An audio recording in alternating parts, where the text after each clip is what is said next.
Today, we explore how this date completely reshaped our world across five powerful dimensions: culture, education, finance, politics, and technology.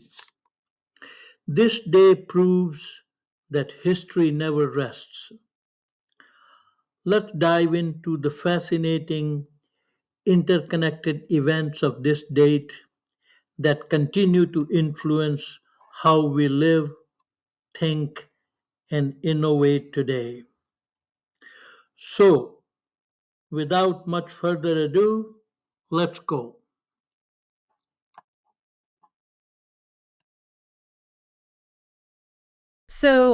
Take a look at your calendar right now. I mean, July 10th, right? It just looks like this perfectly normal, empty little box. Yeah, totally unassuming. Right.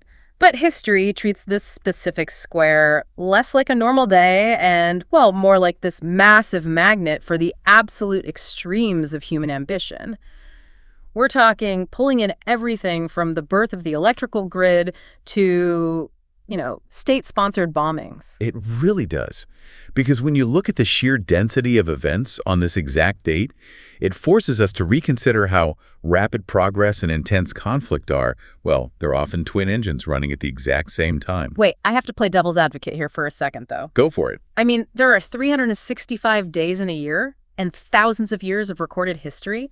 Aren't we just suffering from confirmation bias? Like, if we looked at August 12 or whatever, couldn't we find a similar cluster of breakthroughs? Yeah, no, it's a completely fair question. But if you look at the sources we're diving into today, July 10th really stands out because the structural magnitude of these events. Right, the sheer scale of it. Exactly. We aren't just looking at random historical trivia here. We're tracking the exact moments where massive societal and technological paradigm shifts were just, violently born into the world. Okay, let's unpack this fault line. Let's start with literal births. So on July 10th, 1856, Nikola Tesla was born, the visionary who conceptualized the alternating current system that, well, literally powers our modern world today. Which is huge on its own. Totally. But then, on that exact same day in 1875, you have Mary McLeod Bethune. It's like this date is planting seeds that eventually rewired the globe and society. Right, and her story is just incredible when you look at the how. I mean, she was a child of former slaves, and she didn't just start a school. She built an empire, basically. She built an institution from absolutely nothing.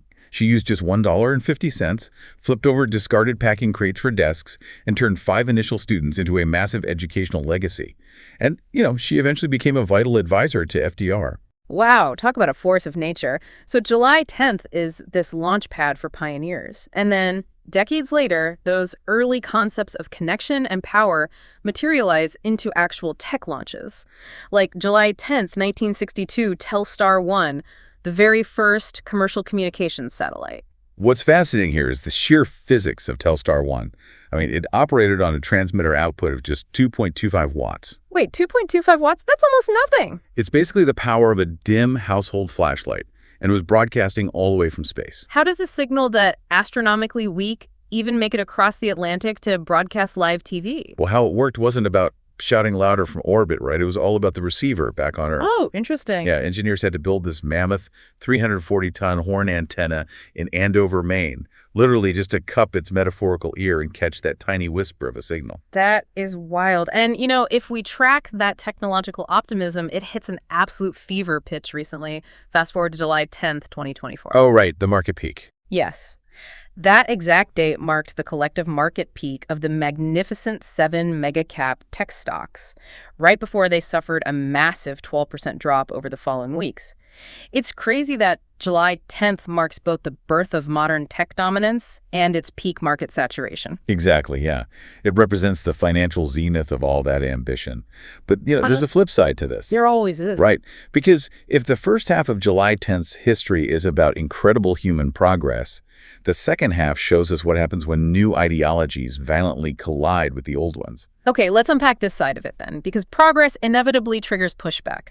Take July 10th, 1925, the start of the famous Scopes monkey trial in Tennessee. A classic example. Yeah, it's known as this foundational clash between modernists wanting to teach evolution and fundamentalists demanding strict adherence to religious texts. But wait, this wasn't just organic grassroots outrage, was it? No, not at all. It was actually a highly orchestrated PR stunt. Wow, really? Yeah, local businessmen in Dayton essentially engineered the whole thing. They convinced a teacher, John Scopes, to admit to teaching evolution literally just to get arrested. To start the press. Exactly. The goal was explicitly to create a massive media circus and put their struggling little town on the map. I mean, it ended in a mere $100 fine, but the spectacle perfectly framed that cultural fracture. Right. And hey, we're just reporting on what the sources say here, but it really highlights that tension perfectly. Right, totally. But those ideological clashes, they don't always stay in the courtroom as a publicity stunt. Because exactly 15 years later, July 10th, 1940, the friction turns physical. The Battle of Britain. Exactly, the official start. Yeah. The German Luftwaffe swarms the skies, trying to crush the Royal Air Force to pave the way for an invasion. The skies literally became a battleground for competing worldviews. And, well, as decades pass, that physical conflict evolves into something much more covert. Yeah. So jump ahead to July 10th, 1985. You have a state-sponsored attack in New Zealand. The Rainbow Warrior, right. Yeah. French intelligence agents wanted to stop the Greenpeace ship from protesting French nuclear tests in the Pacific. Right, but they didn't just blockade the ship. I mean, they completely destroyed it. They did. French agents covertly used limpet mines, which are essentially powerful explosive charges equipped with massive magnets. Oh, wow. Yeah, divers swam under the cover of darkness, stuck these mines directly to the ship's metal hull beneath the waterline, and the explosion sank the ship. Tragically, it drowned a photographer named Fernando Pereira. So what does this all mean for you listening right now? Next time you see a 12% drop in your tech portfolio or, read about a geopolitical clash in the news, realize that progress and conflict aren't happening in a neat sequential line. They really aren't. No, they are twin engines running simultaneously. And every July 10th, you are basically living on the stacked anniversaries of human brilliance and brutal conflict. It's the clearest blueprint we have of that engine at work. And if we connect this to the bigger picture, it raises a really important question to leave you with. What's that? If July 10th is this recurring nexus for both incredible human achievement and destructive conflict, could the very communications technologies we celebrate today, the direct descendants of Telstar 1, eventually become the invisible battlegrounds of tomorrow? Man, that definitely makes you look at that little square on the calendar grid a whole lot differently.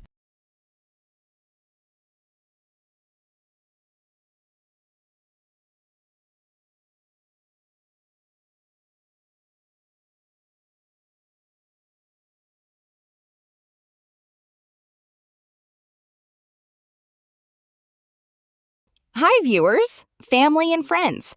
How did you like the content of this video? Like the video and subscribe to the channel. Please write in the comments your name and the place you are watching from.